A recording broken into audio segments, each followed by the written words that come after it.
Prime Minister Lee Hsien Loong giving a major speech in Parliament today. He focused on a few key areas, including COVID-19 and foreign competition for jobs. But first, on Singapore's political system, he warned against the tone of debate becoming toxic and bitter, like in many other countries. I believe that it's good to have an adequate number of opposition MPs in Parliament.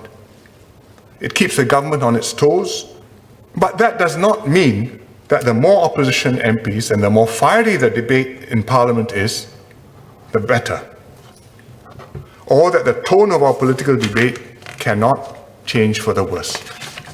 At the most fundamental level, to make our politics work, both the government and opposition must share an overriding objective: to work for Singapore and not just for our party or our supporters. Well, Singapore editor Zakir Hussain joins us to discuss PM Lee's address. So Zakir, on the subject of the adversarial dynamic in Singapore's parliament, has PM Lee's tone changed in how he paints the opposition from what he said in his speech as well as in the exchange with Pritam Singh immediately following his address? I don't think so, actually. I think, since the general election, and I think even before PM Lee's remarks, as well as his actions, show that the government recognizes there is space for an opposition in Singapore politics. And, the legislative changes before the election to ensure a minimum of 12 elected opposition MPs, as well as the move to appoint Mr. Singh as leader of the opposition, as well as PM's remarks today, I think signal the recognition that Singapore voters do want an opposition, do want alternative voices in Parliament.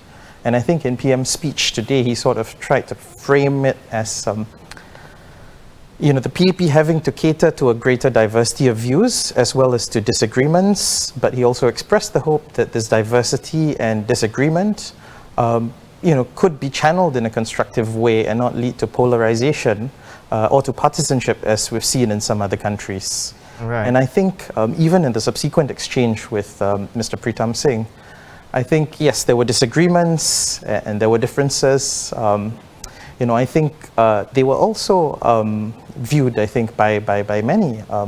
So I think it's how that plays out. It remains to be seen. We've heard from opposition members in Parliament in the past 3 days, including today. It's hoped that they'll bring more robust debate to Parliament. Do we see that, Zak? I think we did. We saw some of that, especially over the first 2 days. Mr. Pritam Singh spoke at length, and yesterday, Workers' Party Chairman Sylvia Lim also made quite a bold speech, I thought, calling for a review of race-based policies. While her points have not been addressed yet, the debate, there's still 2 more days, actually 2.5 more days to the debate if you include the rest of this afternoon. And I think the debate has been, quite more robust compared to previous parliaments. And I think the fact that there are double the number of opposition MPs played a part in that.